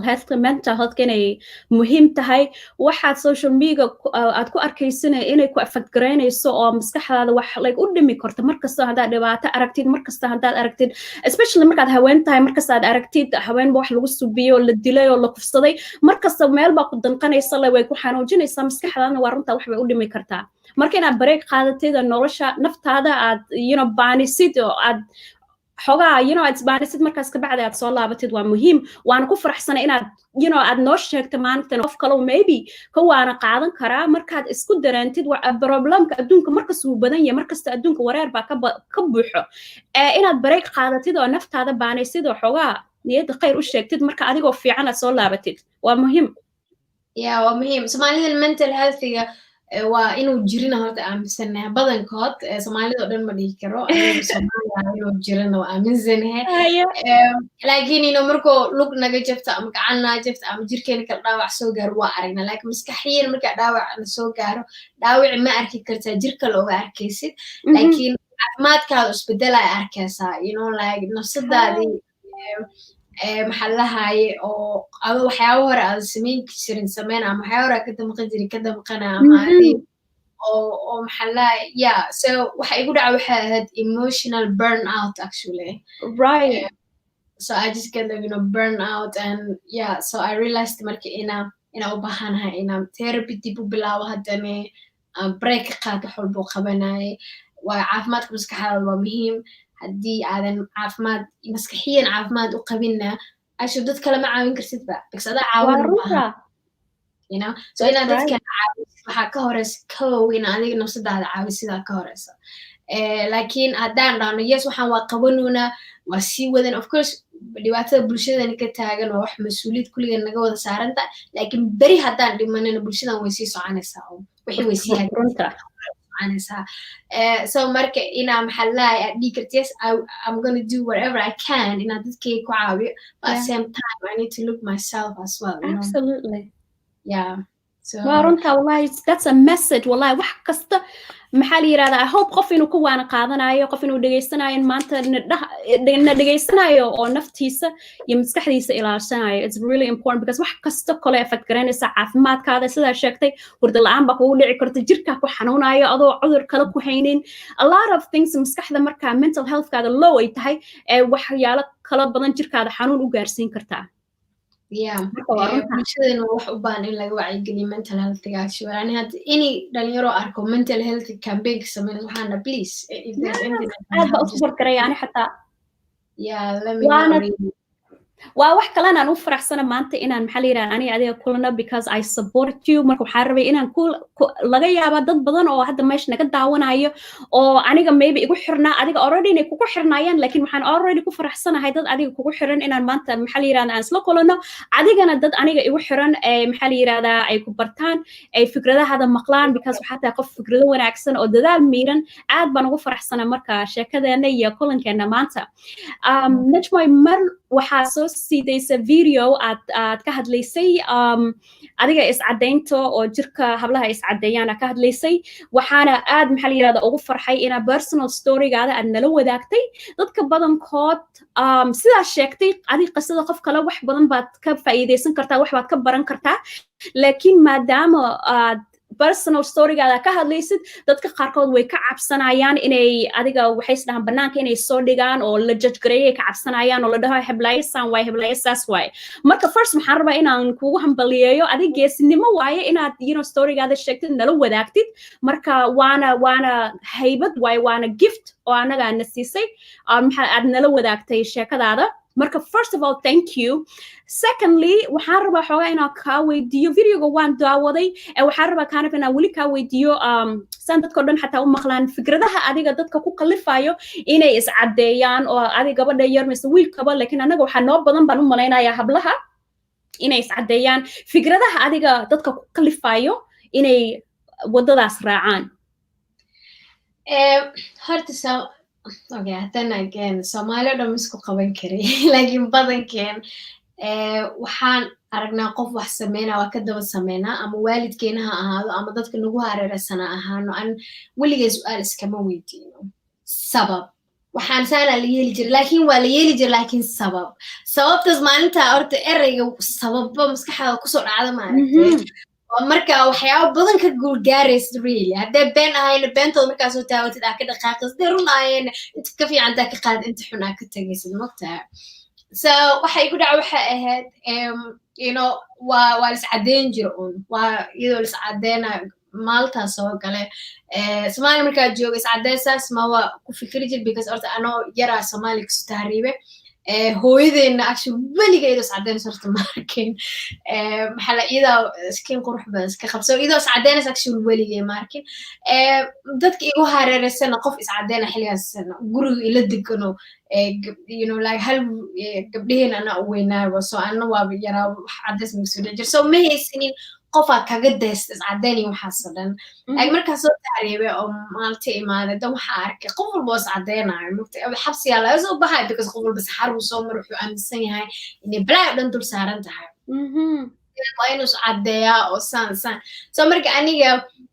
waxaan arkay gabdhihii wada cadaay oo loo arkay inay qurux badan yihiin oo dhahaya oo mar walba anigana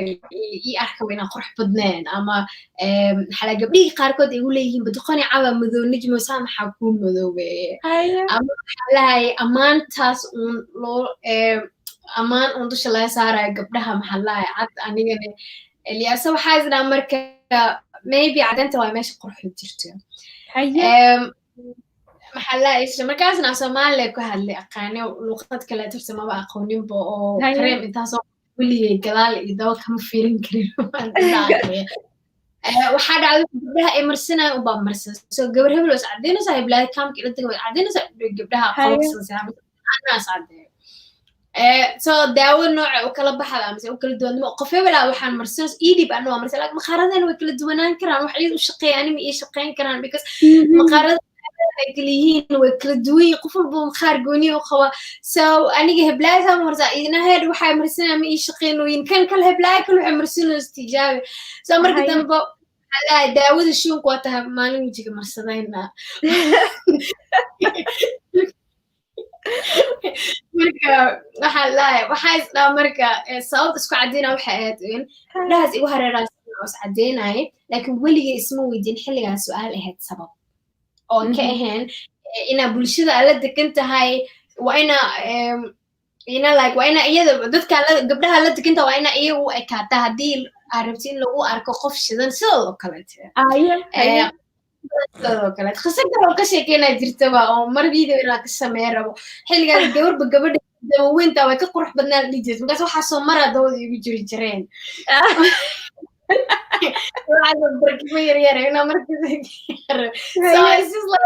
you know, like you kind of want to fit like absolutely you want to end you know like wixii qurux loo arko then waina cadda waina maxaawad ka weynta then cadaynta markaa story ka sal gaara then waxay iga dhigtay inaa waxa soo mara aan gadaal kasto anyway sheekadaas video kala ka sameyn doono I love runtaan kugu jeclaa what so waxa aad marka so marka daawada shuunka marsad waxa ay kind of like turning point oo horta bal maxaa soo qabto maxaa soo hadda wajigay sidoo yahay daawada shuunka inaa marsad way ii fiicnaan actually because su'aalaha isweydiiyo mogtahay so mari waxa ay yeah why the erg why is so marka arag wajigayga ruqayo maxaa u ekaada wax kaleete so maalinta horta igu dambeysay inaa iscadayda waxaan arkaa dadka qaar oo dhahaa Najmo waa baaba'da waa madowaase wax u jiraan waxaan ku dhaha this is real me actually wax baaba' laha ma jiro kalarkeygunbaa ii soo laabtay marka maxaa lahay haddaa mar walba isticmaasha ereyga sabab wax walba bulshada samaynaysaa aragto waa la sameeya laakiin sabab dan waxaa soo taabanaysaa wax xog muhiima at least soo taabanaysaa marka su-aasha sababbaad ku subinaysaa maxaa dhah like cilmi baaris baad ku subinaysaa research yes so marka sababta maxaa because inaa aniga insecure ahaa nafsadeeda aan ku kalsooneyn inaa aniga waxaan rabo ee ka muhiimsaneed sidee ii arkaan dadka kaamka degan ama sidee ii arki doonaa faaraxan weligay aragba oo biaqoonanba aan aqoonba ama jirinba siduu ii arki doono maxaa laa iisa sheeg sidee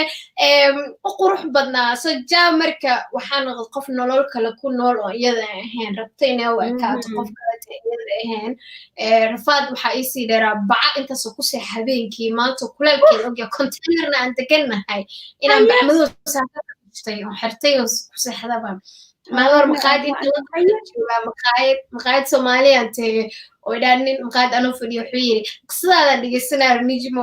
oo iscadayska ka sheekeynaysa haye wuxuu yiri adiga saako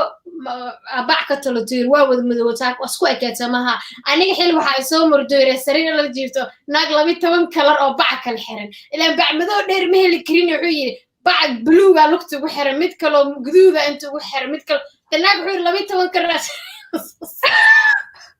alla dhib badana dhibkaasna maxaa nagu kalifay maxaa noo geli dhibka يا أديك هالبعض اسكو أجا وشير أو كشتو كنا أنا سعدين بلاوي وير حلي قارد قبلها مهل كريم بحساس وين سو مر ببيع مال كنت توجرين الله دب وحنا واو أنت أصلا لا دجال واي جركو إلهي كسية أنت زواجركو إلهي كسية لا دجال محلا إيش الشيك محلا إيش قروح بلادنها أركينه وحكلت قروح على جاكديجو لكن أنا سببت قصة ولو ذا جدتك وحياة قف كمركة ترى وحن إسكدا هالسمانين ترى وحلاقيها وإنه سنسيريس كو قادن لكن مركة وشك ترى وحن أنا كسود جباي وكسود جيسو وأصانا ده المسج كان serious أو قادنا because then we're speaking from experience يا خبرتها كهدلوسا then وحن بقول أوكي ما هذا مسج كذا وقت السنة because خبرتها ذي كهدلوسا ساعد مرك دور مرة كهال قبل أنا كجوا يقوليو سعدنت أنا ساينس ما أنا ساين لكن serious وحاليا أنا إسمها بقول قد سعدن مسج جالس كهدلوسا you know لكن مرة هيسي like وحكوا صار كهدلس وكسامين أكتر قف وحوق شيء قبل بنا قصيز وحاجة برنونا تدادو حارك يعني أنت إيه ما دان نجمو سأسكو كل صون تاكل كل سنة سو كل سيكويل كرنا كل سنة هلا وين إسكمي ما وصوتي وسوتي سو وحن بسوتي جاب فاهم وحسوا هذه وحن نفس الدي يقررون إن أنا جسوا إلها إيدلي هذا وحن يقولون إن سنجرنا سو هذا so وحنفوده وحنكسره in the hard way but I'm making easier for you because مركا كل سنة درس is جول سومالي وكنت أشتون وحكت لي استميس but now you're lucky social media ما وحاسب ديرجلنا هلا then don't learn like in the hard way أنا أصلا مرنا just حلنا كاني وعيقلنتي أن دقيس سكونا كرسونا because مقار قروح بدنا قد قفل بو قروح بدنا قروح هل واحد definition أملا قفل بو قروح بدنا لقدت كما أعرف كرام قروح لا أذيك أعرفتي موياني وارنت أذيك أنا أسكو كرسوناتي وقروح هذا أعرفتي أتكون قناعة كل يسذات هاي you know because that's how you are this is how you are سذات هاي هذا واحد بدل كرتي بدل كوا نبقى محانو كان لكن ولا لي maybe maxaa ku jira adig dhaqankeena iyo environmentkeena oo hablaha ku kalifayo inayba iscadeeyaanba hawshaan sidee ku bilaabatay aniga waxaan jeclaa heesaha Soomaaligan jeclaa mogta heesaha Soomaaliga markaan dhageystana waxaa iiga muuqato adiga natural skin colorkeena in aad loo amaani jiray la jeclaa isbedelkaana inay wax cusub nagu tahay marka intuu naga soo beermay waxaan فكر كذا كهالله سعد مخار كان كليما أنا جيو أنا إسبتل نقول عايزدون كسر ورث وجودهم بس هيا سمالي الهراء السمالي دمرك أسكو في رصيد ولا ضلوا أسكو ضل هنا وحاسة مقطع هيا ضلك مركز ضلك كان كبل هذا كلي ضلك كان لنا عسينين ورث من نص الدنيا لنا نعسية ودقن كنيا لنا نعسية دada maanta waxay ugu murmaan Soomaalistan ma aan jirin tan Google kan geey anha marka qaar Google ka maxkamad ka dhigtaa qaar Google kan geey Soomaalida hore disay ul bisnaan jirta ama siyaan jirtay Soomaalida cusub qal isku geeri baad waxaan maskaxdeena isbedel lagu sameeyay dalkeeniyaan anay dhaqankeeniyaan anay oo mariyahani dhaqankeeniyo dhan aan tuurnay waxaa noogu soo xigay waxa la isha maqaarkeeni in la nacsiyo waxaa noogu soo xigay magacyadeeni aawe Najmo Fiyasko magac Soomaali ma aha تما عندي الصومالي حتى صوتين التوريبة وهذا أمي أبي إيو الخليفة ما يدخل هنا يجي وعندي الصومالي دي أنا الناسي هاي بهرت الناسي لكن عدنت مركز صلابته برين واش أنا أقول سمي هدي صدق صن برين واش نقول سمي I wonder وحنو قاعدة نازينا برين كيني هرس عشان ما فهمت لكن I hope هذا social media actually role في عنك كعيار وسائر at least we're not close but we will be there لكن مدي جرت أسلام حتى أسعدنت هوايدي وقبضي ويركب بلاوسو ويل كده عد ودهز أما عدان أمان وقدي جالس بلاي عدي أما بلاي عدو هوايدي ومحلايش عنقي هذا ما لحظة ويل أو ولالكي عنق دشته أفرتن بريمركو جار عنق جار لقوه كم ذو هذا كان قروح مسودي I was like, oh my god. imagine ilmaha waxaas maqlaayana muxuu fahansanayaan ka fahansanan doonaa caddaanka iyo madowga cunugaas oo hadda 40 maalmood waxa uga dhimaynaysa 40kii muusan dhamaysan ajaa waxaa lagu bilaabay maxaa la complaining ana dhagahiisa soo madooban alla kan ma cadaana sida walaalkiis ka weyn camal uma cadaana alla kan saan bal cunugaas bari markuu waalidkii dhalaba asaas leeyihiin markuu inuu wax fahmo garto maxay kula tahay inuu qurux arkaa dan cadaantii qurux arkaya dana maxaa markaa fiirisid heesaheeni ereyga caddaadi kuwa hore haddaa dhigas kuwaan damfir heblaay waa caddo waa dheerto xaadeeda saana caddaantii waalidiin soomaaliyeed waxaa leeyahay un inay kaalin weyn ka qaataan actually kalsooni darada ilmahooda qaar ku jirto iyo maqaarkooda isku qabin maxaa kuusoo haray maxaa lahaye dadkana celebrityga oo promote gareynayaan wax cad ninka video duwaa hees wuxuu rabaa inuu naag cad tvda ugu jirto asagana nalalka ugu badiyo aniga dhowr waxaa ark fanaanin wax loo duwaayo dhaa nalka nugu daar inuu cadaado fanaaninta qaar waxaa lahaayay waa inaad hooshash ka dawadataa se kaamirada ugu dhex cadaadaan promoting inta cadaanta quruxtaa moogtahay cadaanta hadday eray ahaan isticmaalayaan maxaa la fanaaniin waa yiryiin actually ragga fanaaniinta oo colorkooda runta kaamirada ka dhex muuqdo well Ismail Danan at least madowgiisa Soomaaliya ka dhex arkaysaa iyo wallahi fanaaniin kale yeah Ismail Danan actually yarka waayo keyboardka ciyaaro oo maxaa music I like his songs actually like it kalarkiisa runta oo madowgiisa ka dhex arkaysaa ama sida fanaaniinta kale tooshash inay ku shidneen waa dareemaysaa so arrintan caddaanka xablaha ilaa hadda wiilasha xataa way ku biirantay wiilash iyaga diyaanadan ugula soo biireen الله waan qasaarnay wallahi billahi wallahi waxaan ka garanaysa marka qarkood markaan dadka banaanka isla kolonay sometimes sawir isla qaadanaa moogtahay marka aniga waxay dhihi sawir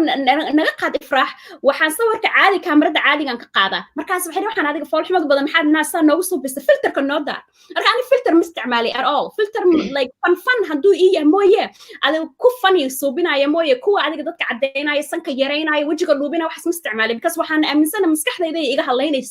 oo waxay inacsiinaysaa sidaan aniga caadiga u ahay marka waa iska ilaaliya laakiin waxaan ku arkay dadka badan hablaha waxay jecel yihiin xataa wiilasha filterka oo ayagoo dhan bedelayo filterka actually markaan aniga kaftan askema isticmaalay filterka rag yaa nala isticmaalay hadda rag xataa filterkiya kusoo bira filter dadka cadeynaya filter saan isyeela like waxaas dhan waxaa ku tusinaysaa uun in quruxdaadii lagaaga dhigay wax kaa maqan waxaad dhiman tahay waxaad dhiman tahay adiga sidaa tahay kuma qurux badneed hadda go-aan kaloo gaaray waxaa tahay gabar abaya oo hadda guriga lasoo degay actually maxaa abayaan jeclahay waxay samaysaa cream dhan u marsato soomaalida waa gabaraa u baxshay somali beauty like soomaalidii midabkeedii runta ahaa oo meesha taagana leedahay then waxaan dhihi jiray what's your secret walaa somali colorkan haystaa markaan banaanyada ku arko hadda gurigeeda ma soo degay actually from that point from now aan ku dhahee maxaa leeyahay $1 aan leeyahay cream kuma soo gedi rabo just geedihii soomaali ka baxaayo ma ogeed waxaas un ahaa huruudkii iyo qasilkii iyo waxaas unbaa marsaysaa wejigeesa igu noqdaa ku dhahay so nice ma malayn kartee iyada hal cream product qof sameeyo uma marsato waa maasha allah be just soomaali geedaheeda un keliya marsataa saa waxaan dhahay maxaa leeyahay aan kuu tijaabiya ken so dhowr maalin markaa tijaabiya hadda from now inta igu tiilab qashinkan ku daray cream dambe oo marsan doono wallahi ma jirto so many ingredients right meel baa waxaa ka akhriya haddaad akhrin karin waxa ku qoran gadaal or too much adiga 2 shay hadday ka badan tahay mise 3 shay hadday ka badan tahay iska tuur mise haddaadan akhrin karinba waxa ku qoran exactly because tirada qoraalada ingiriisiga ku jira saa sheegtay laakiin like geedeen soomaalida markaa istur wallahi wejigeyga like for so long sidii waxaan u yahada iyo like softy u yaha ma ka dareemin like for so long and now waxaan dhahda dukaankii lagu gadaa u socdaa iyagoo dhan oo jirkoo lagu qoosta so laakiin kareem dambe inaan lacag ka bixiyo waa habeenka xalu tagay والله that's amazing waxa la soo caday kareeminka caadi xitaa hoos uga takhalusay هيا yeah marka I think like ilaahay jam qaar qurux badan oo nasi qof walba siduu yahay wuxuu wastuurdu ku qurux badan yahay wax ku dhaamana horta ma jirto in aqbashid waxa tahay maxalla is shay marka miraayad hor taaganta daawadees alxamdulillah inaan qofkaan ahay qofna kama fiicna qofna kama liitay just waxa aan qofkaan rabina ahaado that's exactly yeah then every morning you know waxa banaanka u baxasaade adoon ka walwalinin maxalla heblaayse ku arki doonta ama saw way ka muuqanaysaabo maxalla way adigoo isku kalsoon way ka muuqanaysaabo way ka muuqanaysaa actually maxalla dadka ma arki karaan quruxdaada hadday adiga ka arkaan in adiga dhib isku qabtidba hadaa adiga dhib isku هذا ما أنت نجمينا أها دبكو قبا كورن دعوك قبا مع الله كورن معظم كسان إيجيا محي دكتي سان إيجيتا محي إيش سان إيجيتا محي سان إيجيتا وأنا بكور إيربنا it's just all of that at focus at scenes وبكور إيربنا ولي قام مقن عيسد مركز yeah محلاي دمانول بدأ دعويس كقبض إنه لشيء ذيك اللي يوحي كالجورمان كجارة وقبسنا هذا أني جيب مانول بس مشغول سنة مرايد هرتا أجنا سوينا عندي كرام ما أنت محلاي قف كان أو أنا كفرح سنة وأنا takes time though yeah stage كمان تاني عادي جوجنو ضد إني سو قارن actually ما سهل إنه I learned in the hard way actually like محل مر أسكت صبرتي أو يقول صدق عما دربي ولا مركز صوت تجابي مركز دم قصاين بدن بندت كلا ولاي كنا ولاي بلا وأنا وحام والله social media جي story telling كي كوفي عن تهاي سيدا شكتي قصاين كدت كلا وح ما لقى بران كرا أنا جمر خرقد والي ده هلا وحس محادو شكتي فرح وحس محادو شكتي وحس مر هراي كود أنا وقصة جذبتي محادو شكتي ممكن عندك قف بالغية بمعنتي نكجرو لغية بقف بمعنت كجرو وحرب قف كاس إنا أشياء هاي أنا جا أدو كلا أهانجري أنا جا ماشى جوجي وأن كجود بقى أنا جا وقت كجود بكرتا وجيتنا إذا ما أهم حالي هذا like اسمه هوس دقايو اسمه حمينا إذا تخرقوا بحوم ملايين مركا وحس كهذا الشيء إن هذا هوس السود جيسد هوس السود جيسد وحد قف كلاد محل inspiration أسيرس قف كلاد سيرسا energy وح أديك أوبا هنيد مركا ديرت بقف كلاد سينيسا وأنا هيد وهدية واي yeah قف كل قصيدة مركا يعني مركا ما موين كواوين السوشيال ميديا سوق عليه ما مليون كم إذا أكشولو ما من جعله مليون محلاي you know like dhibaatooyin gool waa dhageystaa waxaa xasuustaa in maxalla in adeerta dhii jirtay dhibkan dumarka waaweyn ku dhaca ka dhageystaa adiga waxaas weli ma kugu dhicin mana gaarin waxaan ni jira waxaan ka baranaa qisooyinkooda alla hadaa maalin stagekaas gaaro then I know how to deal and what like waxaan inaan sameey aysan ahayn because qisada wax ka baranaya so maamooyinka waaweyn dhaa ninkayga ilmi iga tagay ninkaasaan yaalo ilmo ma qabinin maxalla ma qabo but still I'm listening their story because wax badan oo ka baran kara jirto moogtahay like waxaan qaladkan ay ga dhacsanaysaana liigu sameeysan sameey then waxa siinaysa guide fiican oo ah saa waxa soo dhan inkastoo binaadin aanan waxyaaba qaar kaas waxaan karaa laakiin waxa haysataa guide fiican oo ah waxa you know what to do and what not to do that's like absolutely yeah and the same هذا repeat كسماني مرة بس هذا حلا ما مليون حاجة رجال كلهم تي أما ما كلا جو حاجة قف كلا then I'm not gonna repeat their mistake you know أما كود عيجا أما قلادك إيجا سمين أما قلادك كود عي وهكذا حديرايا واتس كفير نيسا because we're okay ندعي كرتو yeah because we're okay ندعي كرت like دانا وين ندعي كرت on the سنين ما حدا عم حاسو جدك كود عينو بقصي دعاء اسمه exactly yeah so قفل بخصيص وحاجة برهن كنا سأزرت أنا مرة قفل بحكوا لي رجلي كهذا القصة هذا كهذا واحد يكون عولي جا وحنا هيرسن وهيسدين وحن معنا ما لها كهذا الأموال ولا يا باي عم ضدكم حيكون لي درا هاد ضدكم حيكون ليه الدونان قيمة كل لا أمريكا هذا وين محادقة تاموته أني ما نن كمول ولين قفه ولا ضد محيكو أركان because هذا كول ولا ضد محيكو أرجعت لا وحي إيش يسوي إن أنا أقوم بعدة أمريكا so somehow that اللي هنا قيمة لا سمع because أنا واحد أمريكا is أكتر هذه واحد هاي ضد كلوا عليه قيمة كملا ضد كلوا عليه أمريكا مقصد هذا وقص اللي زد بقى because ممكن هذا كاور هذا وهذيك واحد نكور هين بوقتها ما عرفت يا واسك خذ لساون مركا nafsadaada just really time badan saa ku ogaan lahayd nafsadaada waxa adiga tahay waxa weaknesskaaga waxa strengthkaaga ama waxa maxalla is sheega ku fiican waxa ku xunta waxa ku liidatid maxalla emotionkaada hadda mida focus badan saa waxa tahay inaan fahmo emotionkayga to like it's really powerful when you know emotion gets stagedu maray. I'm like now reading a lot of self-help books like sababta waxa tahay emotionka and I find it's very important like very important. Why markaad xanaaqsanta maxaad u xanaaqda haddaad xoogaa saad dareemayso maxaan saan u dareemayaa you know adigoo action qaadan baad interrogation ku suubin kartaa feelingskaada emotionskaada waayan sidaan u dareemaya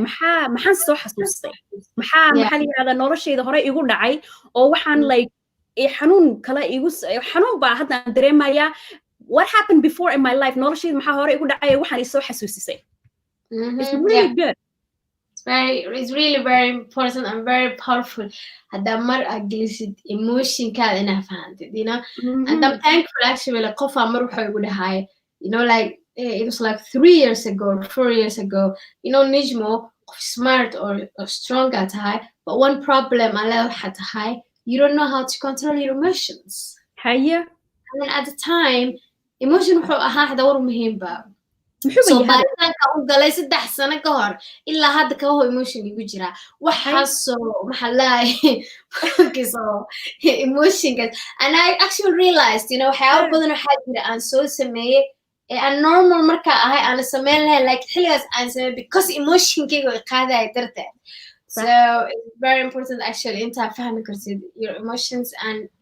also even to get like inaad si fiican u fahmi kartid how تحدري لهاد you know how you can deal with so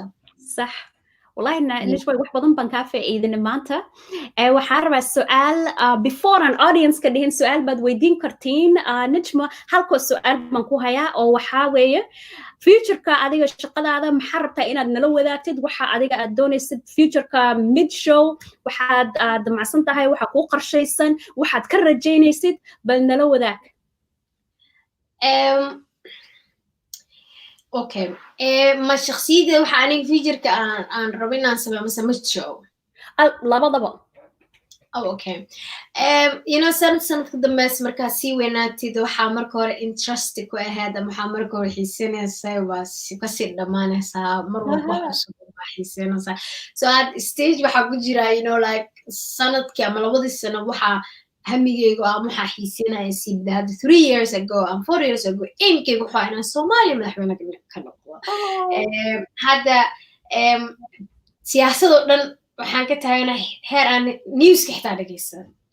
ma nacday siyaasad waa iga hor imaad waxa ogaaday dad inaa caawisida daarati inaysan ahayn wadada ku caawinaysa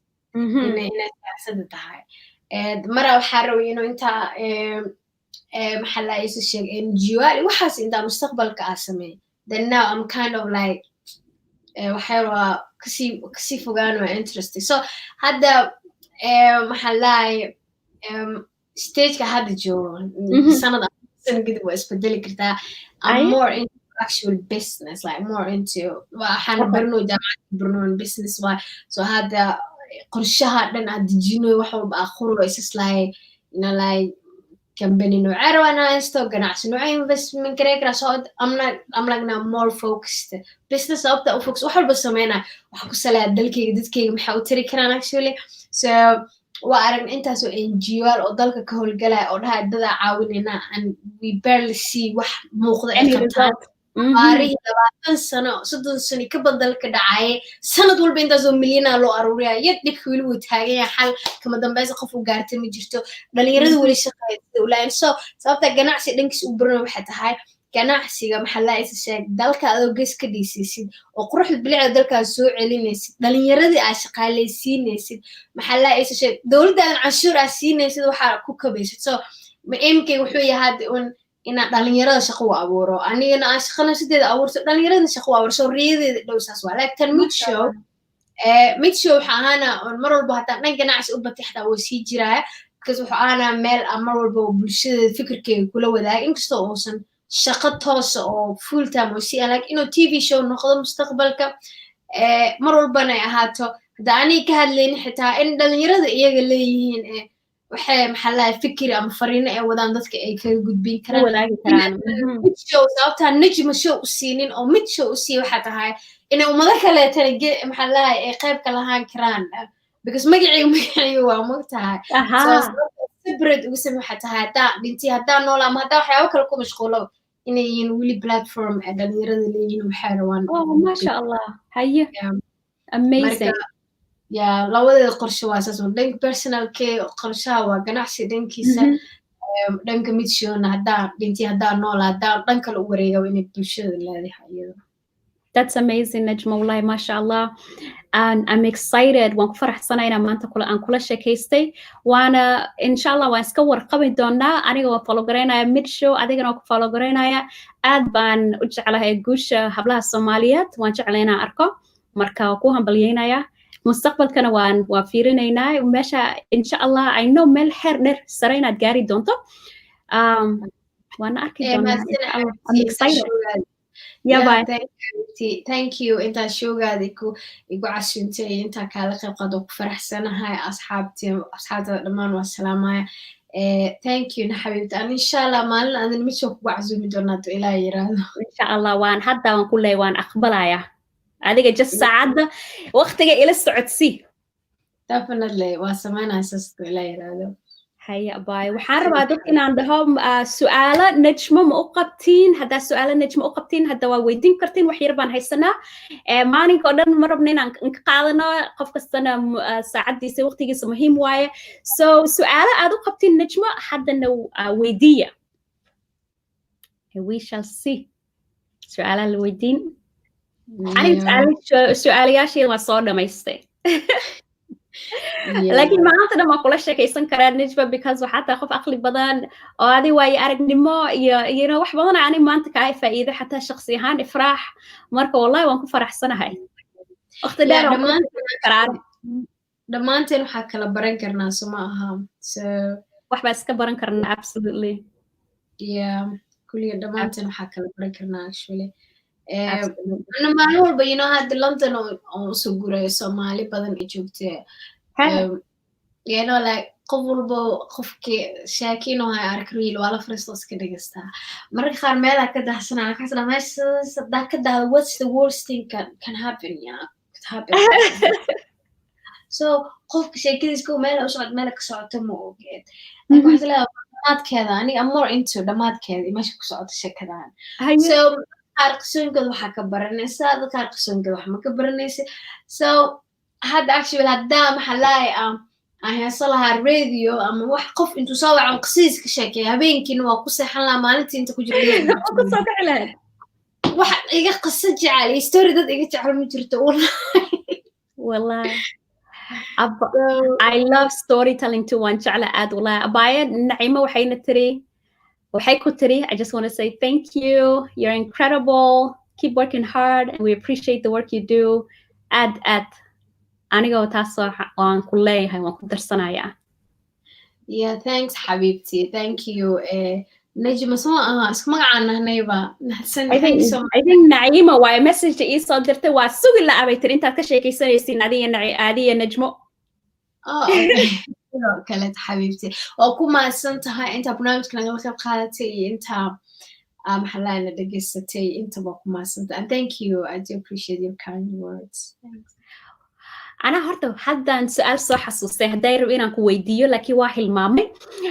وحان كويدي ربي مركان كشكي سنة إن دبكات صمرتي مركان ميد شو باللاودي سوشيال ميديا قاعد باللاودي إنا فيديو صوصو بسودت كلا هذا الشيء دواتوين قاعد لكولنتي يا مرة حاتري وحات they go what was it when you said you were wearing your cup مر حد ولا say and then وكل دقارن مركان إسكت say and then وحرمينا كويديو ما إسبد شيء oo maadaama dad Soomaaliya la sheekaysanaysid sidaas ma isku bedeshay in markaad videoga suubinaysid la sheekaysanaysid inaad madaxa daboolatid maxaa anigana oo igula talin lahayd qof adigoo kala ah oo jecel bulshada Soomaaliyeed inaan la sheekaysto laakiin aad aan u danaynaynin inaan isbedelo because waxaan rabaa authentic wali waxaan rabaa inaan authentic ahaado oo ifraax inaan ahaado marbi qof wuxuu iga raba inaan ahaado Yeah, weligaaba actually, you know, like weliga hal talo aniga nafsadeeda isa siiyo haddayna kusin waxay tahay samee waxaa rabta actually like maalin madax waa soo xirtaa maalin ma soo xirto uma samee iyaga ila hadlooyo darteed waxaa u sameeyso maanta soomaalinimadeedii wixiigan soo xiisaysa wax ma sarira madax saarana ani you know like isu sheeg soomaalida horeete oo madaxa daboolan jirtay xilliga dowladda waddankeena ka jirtay geedira madaxa intaan u saaran jireen you know like sheekada hadda socoto sheeko waddan kale ka imaado really I mean I'm 100% Somalia so haddaa rabo inaa madaxa daboshto dee waxaa u dabashtaa sidii maamooyinkeeni horeete usu daboolan jireen maalin leysi ahayo actual marqaa madaxii dowla markaa aysas madaxa inaa shalayna inaa hagaajiyeen you know like so waxaa on weliga actually I know dadka Soomaali wuxuu ku leeyahay mo inta sadado tala isiyaan ma malin karto oo dhaayaan like daarad inaad dadka Soomaali wax u sheegtid ama dadka Soomaali inay ku dhageystaan daarad madaxa waa inaad daboolata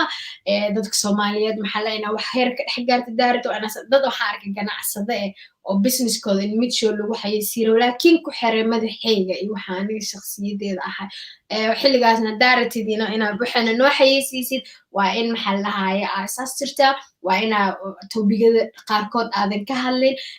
aadan saan yeelin lacagta ee businesskooda ku bixinayeen maxaa la xayeysiinta inay ku dhiibaan rabeen of course you know like shaqo naga dhexin karta laakiin yet lacagta isiinayeen waxaa iga muhiimsan inaa aniga ahaado qofka ahaa xornimadeedana aan haysto maxaa la isu sheeg so hadda marka iskuma bedel mid show waxba kama bedel because iyagaa rabeen saas in looga yeelo mogtahay so qofkii dankaasoo yeesho dan waxaa messagekaada u dhegeysanaa mogtaa intuu wax ka faa'iida marka ani علشان ما آمن سنة actually maybe I might be a little bit too extreme actually dadka oo لكن أنا waxaa aniga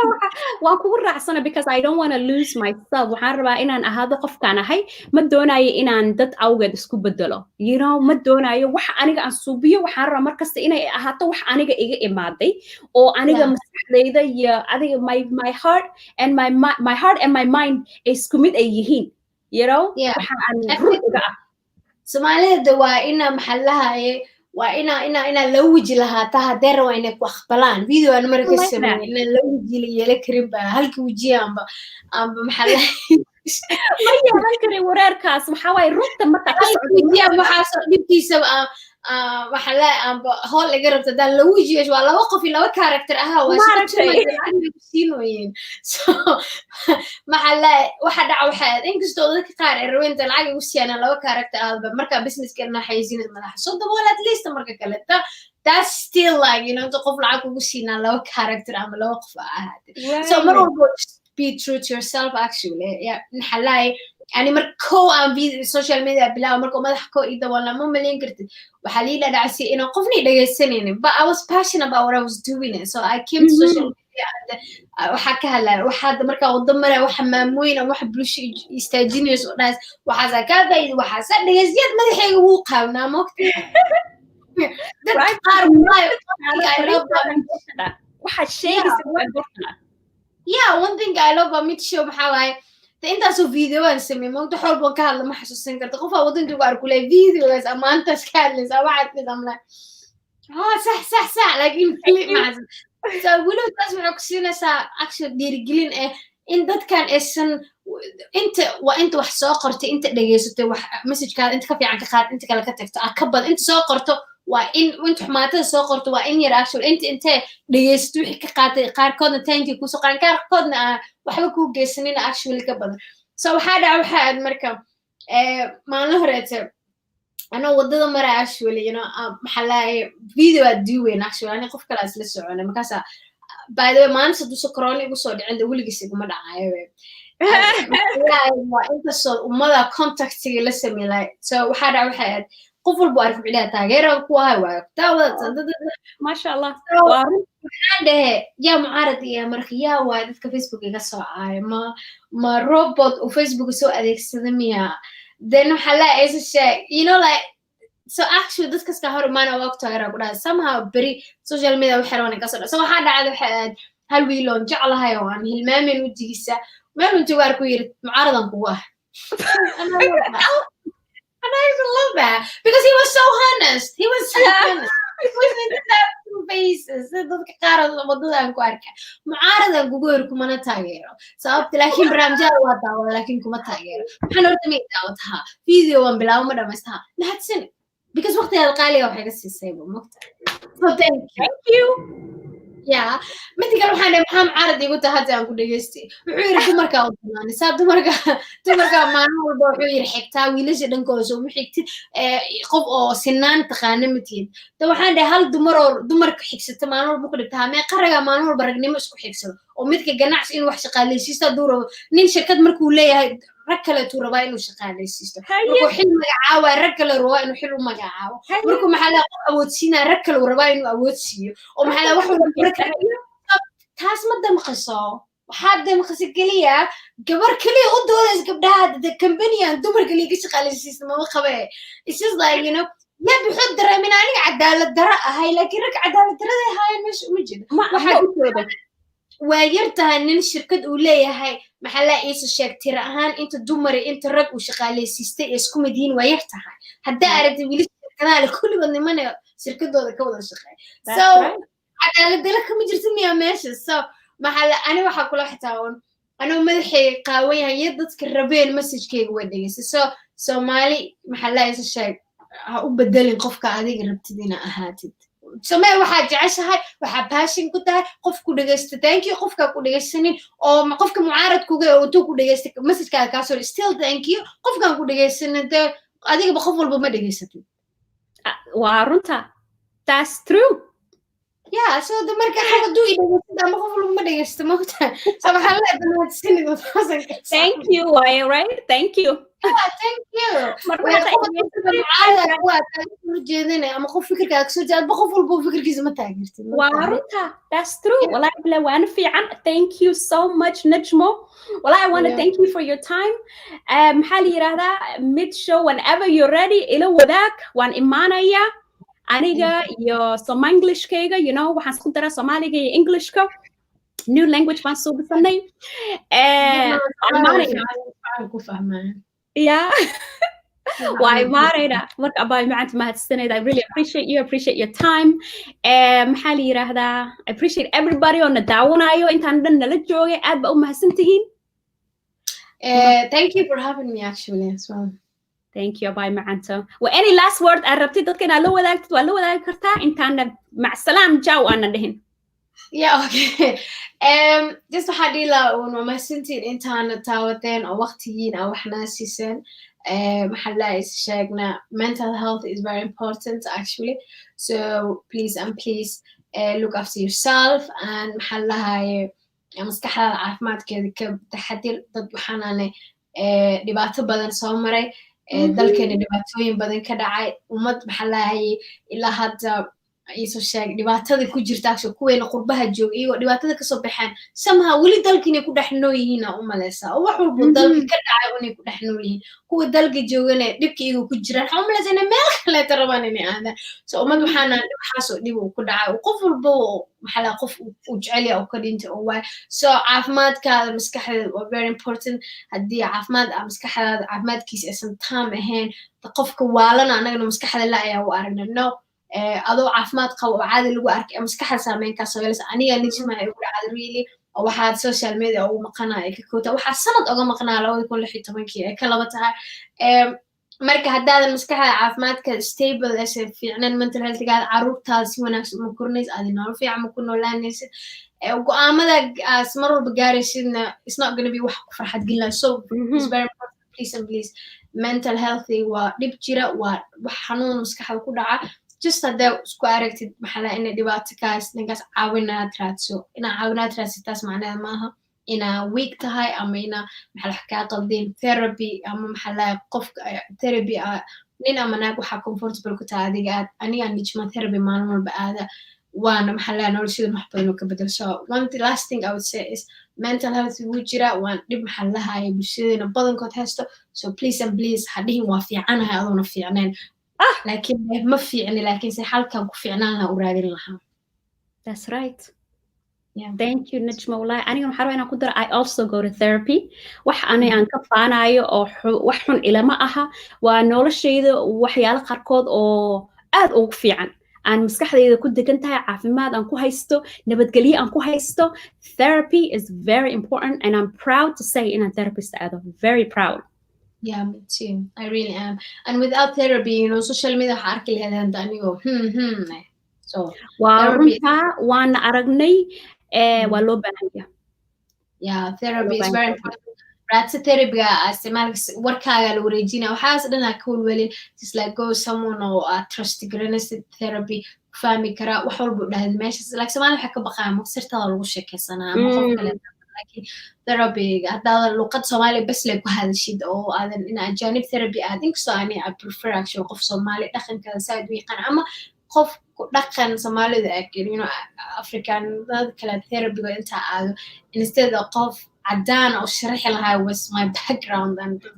like that kind of thing. I prefer someone who has some kind of background knowledge where I'm coming from. You're dealing with, yes. So just أتى Somali comfortable كوين لكن لقد كلا كويسين راسي تربي قبل لكن حميم إن عفمات كامس كحالك تحت. ما شاء الله. That's a message. سأكون كديني نامانتا. Thank you so much. معنا وناكسن everybody معنا وناكسن مع السلامة. وناكسن إنت خير بالحين. هبي وناكسن. Yeah. Bye. Bye. Bye.